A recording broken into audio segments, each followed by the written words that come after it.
ॐ भूर्भुवः स्वः तत्सवितुर्वरेण्यं भर्गो देवस्य धीमहि धियो यो नः प्रचोदयात्।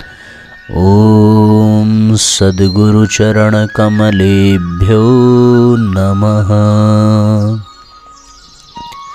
परम पूज्य गुरुदेव परम वंदनीय माता जी के दिव्य संरक्षण में ऑनलाइन दैनिक स्वाध्याय के इस कार्यक्रम में YouTube के माध्यम से जुड़ करके ज्ञान यज्ञ करने वाले, स्वाध्याय करने वाले सभी आत्मीय बंधुओं को बहुत बहुत प्रणाम।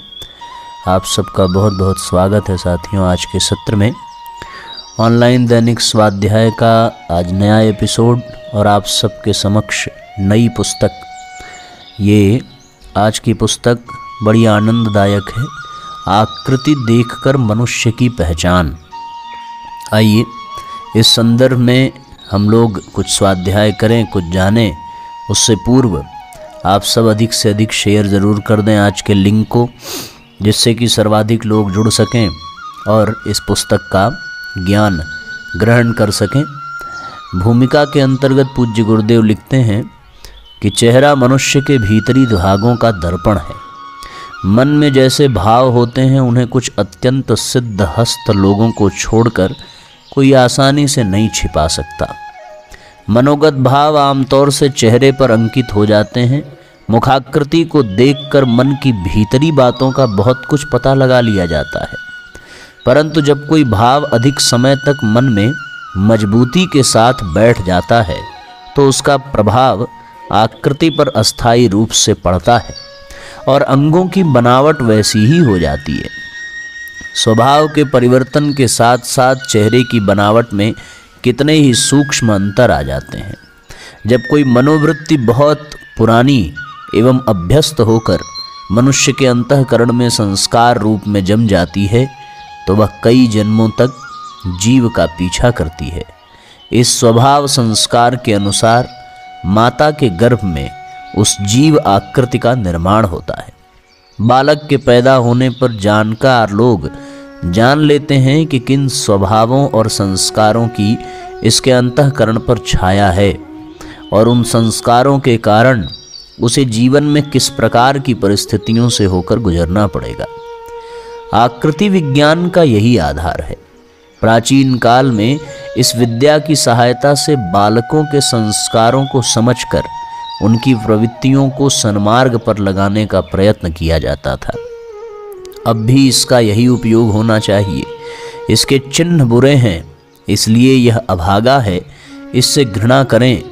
इसके चिन्ह अच्छे हैं, यह भाग्यवान है, इसे अधिक आदर दें। यह भावना इस विद्या का दुरुपयोग है। ऐसा दुरुपयोग नहीं होना चाहिए, ऐसा अपने पाठकों से हमारा जोरदार आदेश है। श्री राम शर्मा आचार्य।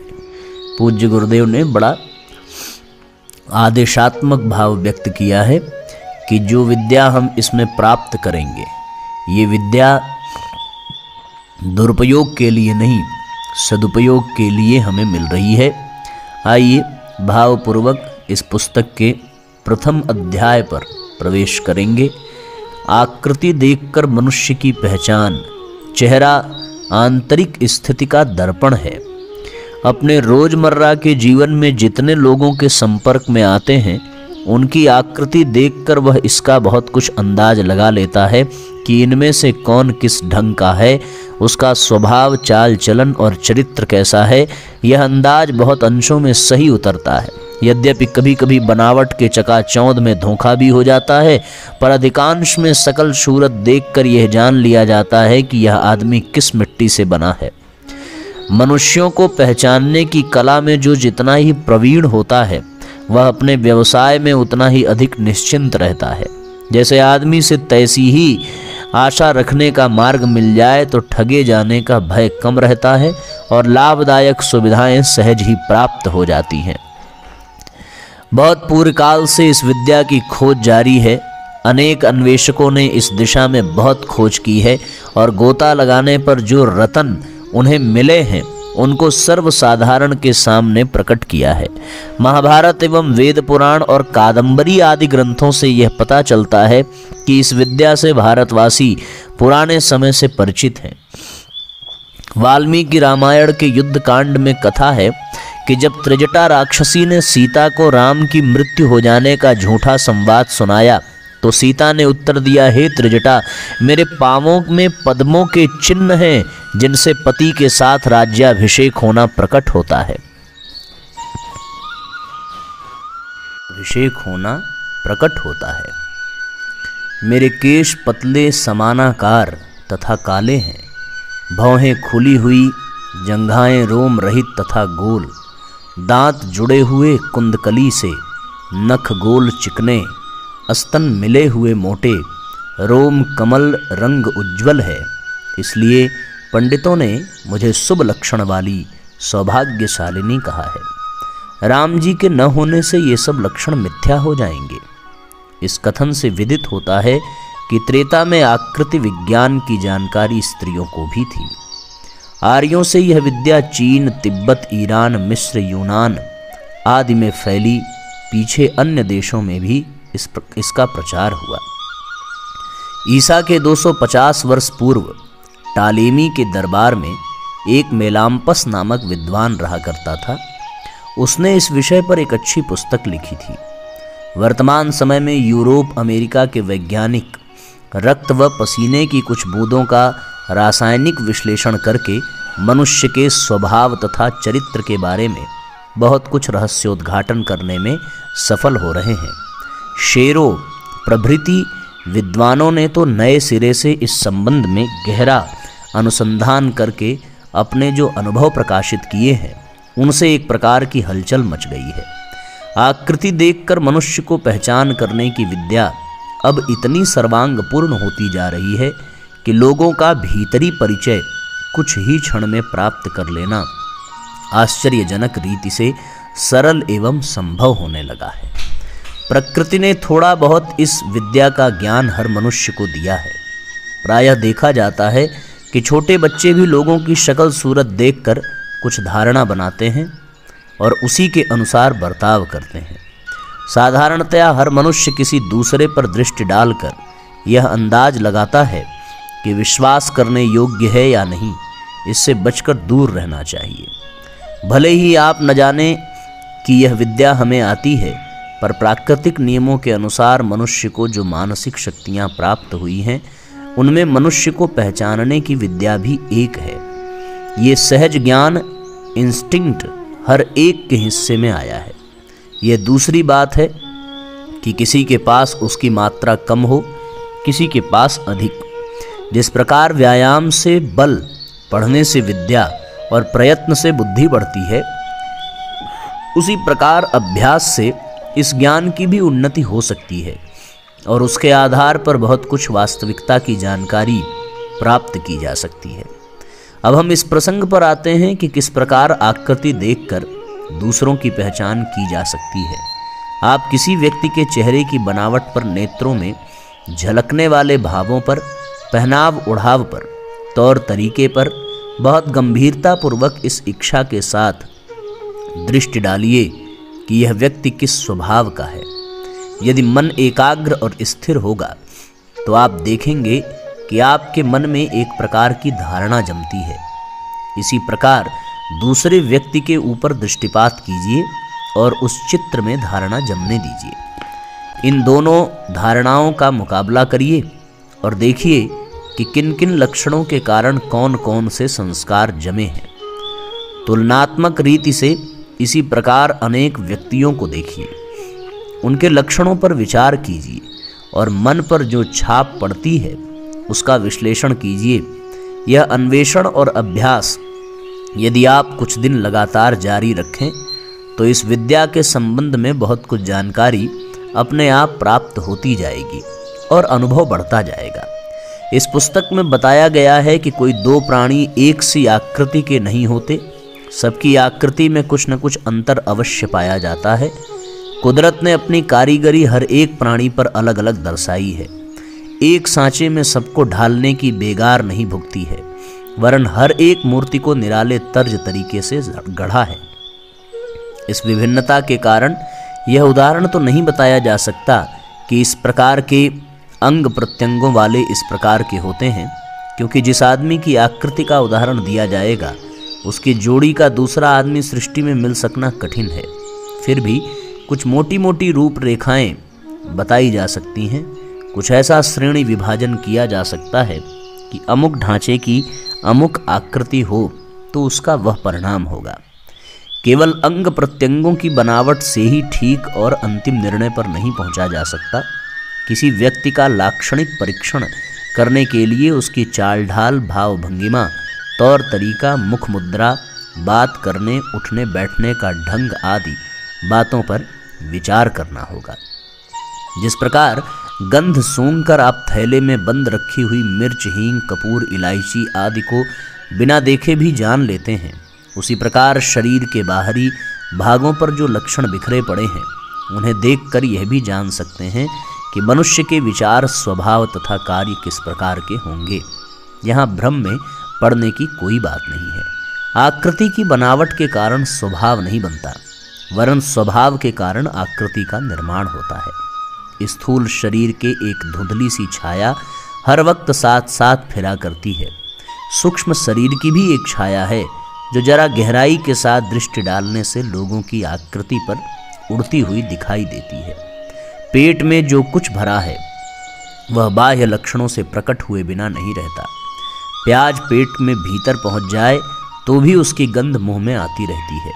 इसी प्रकार आंतरिक विचार और व्यवहारों की छाया चेहरे पर दिखाई देने लगती है। यही कारण है कि आमतौर पर भले बुरे की पहचान आसानी से हो सकती है। धोखा खाने या भ्रम में पड़ने के अवसर तो कभी कभी ही सामने आते हैं। मनुष्य के कार्य आमतौर से उसके विचारों के परिणाम होते हैं। यह विचार आंतरिक विश्वासों का परिणाम होते हैं। दूसरे शब्दों में इसी बात को यूं कहा जा सकता है कि आंतरिक भावनाओं की प्रेरणा से ही विचार और कार्यों की उत्पत्ति होती है। जिसका हृदय जैसा होगा वह वैसा ही विचार करेगा और वैसे कार्यों में प्रवृत्त रहेगा। संपूर्ण शरीर और भावनाओं के चित्र बहुत कुछ झलक आते हैं। अन्य अंगों की अपेक्षा चेहरे का निर्माण अधिक कोमल तत्वों से हुआ है। मैले पानी की अपेक्षा साफ पानी में परछाई अधिक साफ दिखाई पड़ती है। इसी प्रकार अन्य अंगों की अपेक्षा चेहरे पर आंतरिक भावनाओं का प्रदर्शन अधिक स्पष्टता के साथ होता है। यह विचार और विश्वास जब तक निर्बल और डगमग होते हैं तब तक तो बात दूसरी है, पर जब मनोगत भावनाएं दृढ़ हो जाती हैं तो उनको प्रकट करने वाले चिन्ह चेहरे पर उगाते हैं। आपने देखा होगा कि यदि कोई आदमी चिंता, शोक, क्लेश या वेदना के विचारों में डूबा हुआ बैठा होता है तो उसके चेहरे की पेशियां दूसरी स्थिति में होती हैं, किंतु जब वह आनंद से प्रफुल्लित होता है तो होठ, पलक, गाल, कनपटी, मस्तक की चमड़ी में दूसरे तरह की सलवटें पड़ जाती हैं। हंसोड़ मनुष्य की आंखों के बगल में पतली रेखाएं पड़ जाती हैं। इसी प्रकार क्रोधी व्यक्ति की भवों में बल पड़ने के माथे पर खिंचाव की लकीरें बन जाती हैं। इसी प्रकार अन्य प्रकार के विचारों के कारण आकृति के ऊपर जो असर पड़ता है उसके कारण कुछ खास तरह से चिन्ह, दाग, रेखा आदि बन जाते हैं। जैसे जैसे वे भले बुरे विचार मजबूत और पुराने होते जाते हैं वैसे ही वैसे चिन्ह भी स्पष्ट तथा गहरे बन जाते हैं। दार्शनिक अरस्तु के समय के विद्वानों का मत था कि पशुओं के चेहरे से मनुष्य के चेहरे की तुलना करके उसके स्वभाव का पता लगाया जा सकता है कि जिस आदमी की शक्ल सूरत जिस जानवर से मिलती जुलती होगी उसका स्वभाव भी उसके ही समान होगा। जैसे भेड़ की सी शक्ल मूर्ख होना प्रकट करती है, इसी प्रकार स्यार की चालाकी, शेर की बहादुरी, भेड़िए की क्रूरता, तेंदुए की चपलता, सूअर की मलिनता, कुत्ते की चापलूसी, भैंसे की आलसीपन, गधे की बुद्धिहीनता प्रकट करती है। यह मिलान आजकल भी ठीक बैठता है, पर अब तो इस विद्या ने बहुत तरक्की कर ली और अन्य बहुत सी बातें भी मालूम हो गई हैं।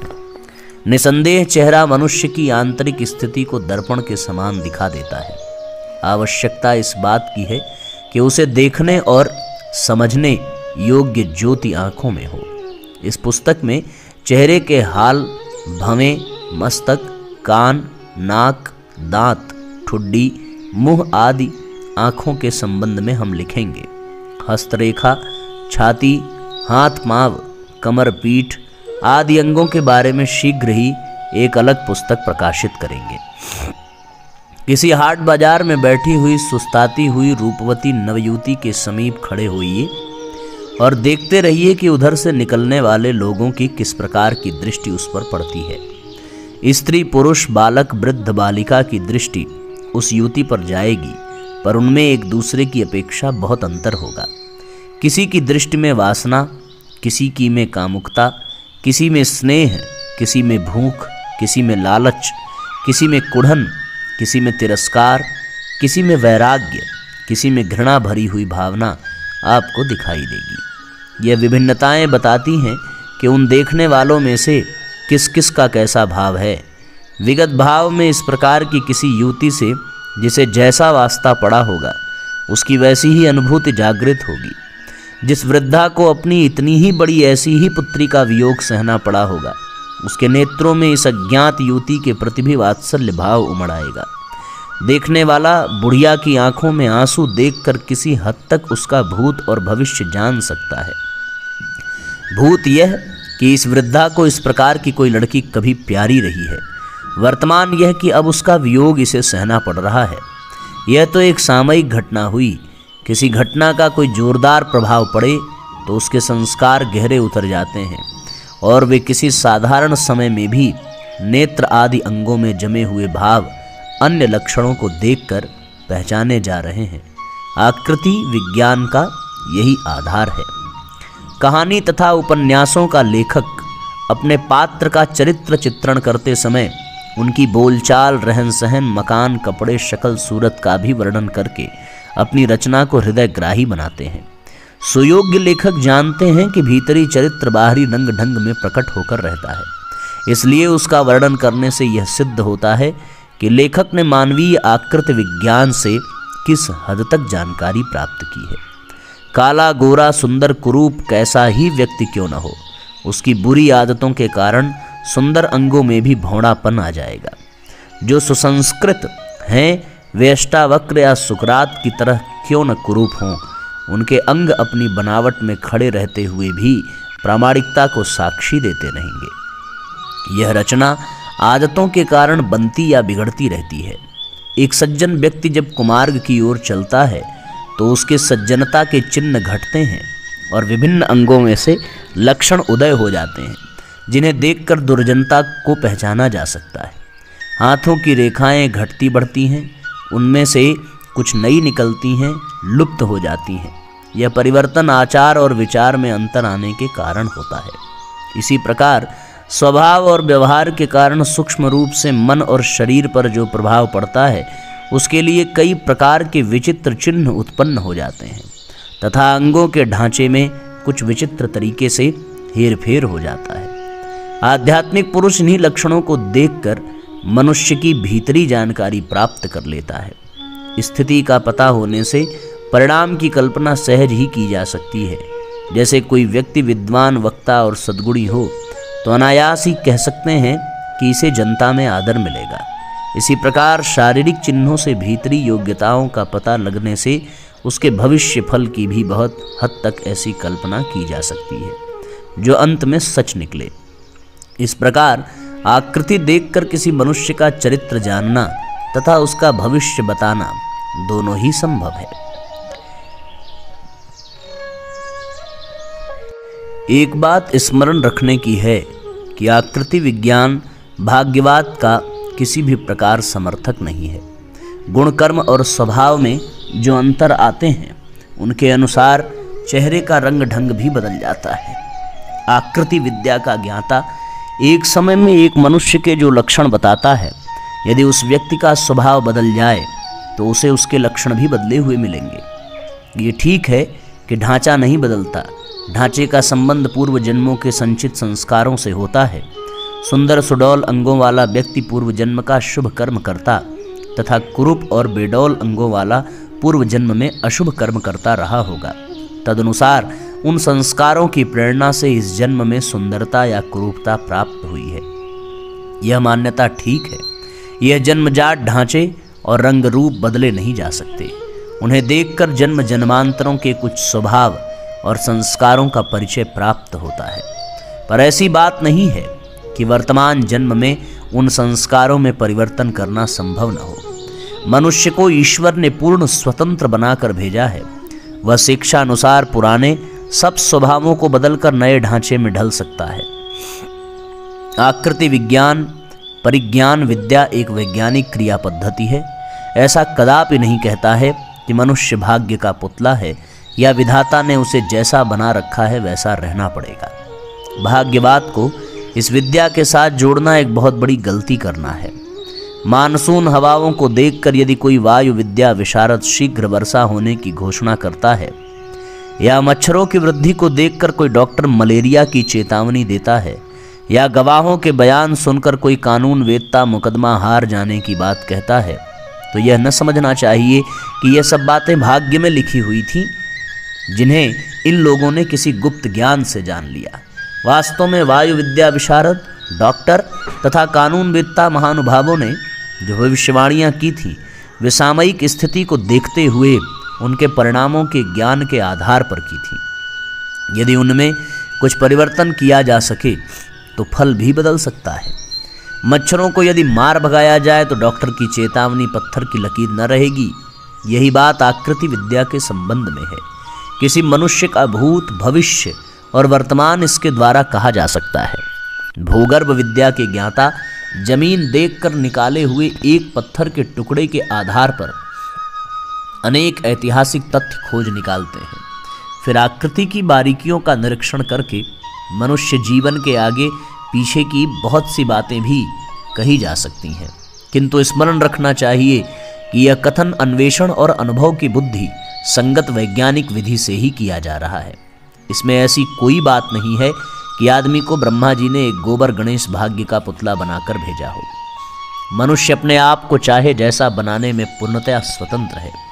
कभी कभी आकृति विद्या के आधार पर कही हुई कुछ बातें ठीक नहीं बैठती। इसके दो कारण हैं। एक तो यह है कि उस व्यक्ति ने अपना स्वभाव बदल डाला है, किंतु शरीर पर प्रकटित चिन्हों को बदलने में कुछ अड़चन हुई हो अथवा नए चिन्ह अभी प्रकट न हुए हों। दूसरा कारण ये है कि फल कहने वाले से लक्षण पहचानने तथा फल कहने में कुछ गलती हुई हो। इन कठिनाइयों को ध्यान रखते हुए जब असफलता मिले तो हताश न होकर कारण को खोजना चाहिए और एक अन्वेषक की भांति वास्तविकता का पता लगाते हुए इस विज्ञान को आगे बढ़ाने में सहायता करनी चाहिए। इस तरीके से साथियों, आज का ये स्वाध्याय और आज की ये पुस्तक बड़ी मार्मिक है। किन अंगों से क्या भाव प्रकट होंगे, इसकी शुरुआत तो हम लोग कल के स्वाध्याय में करेंगे, पर आज इस पुस्तक की भूमिका और इस पुस्तक का परिचय हमने इन पंक्तियों में प्राप्त किया। किस प्रकार से आकृति देखकर मनुष्य के पूर्व जन्म एवं भविष्य आदि समस्त बातों का ज्ञान प्राप्त किया जा सकता है। ये पूर्णतः वैज्ञानिक विधि है, मनुष्य के ज्ञान और अनुभव पर आधारित है। इन्हीं पंक्तियों के साथ आइए आज के सत्र को विराम देंगे। गायत्री मंत्र साथ साथ। ओम भूर्भुवः स्वः तत्सवितुर्वरेण्यं भर्गो देवस्य धीमहि धियो यो नः प्रचोदयात्। सभी आत्मीय बंधुओं को बहुत बहुत प्रणाम, बहुत बहुत धन्यवाद जुड़ने के लिए। इन पंक्तियों को, इस अध्याय को अधिक से अधिक शेयर ज़रूर करें साथियों, और हम लोग इस पुस्तक के माध्यम से एक अनूठा ज्ञान प्राप्त करेंगे। सबको नमस्कार, सबको शुभ रात्रि।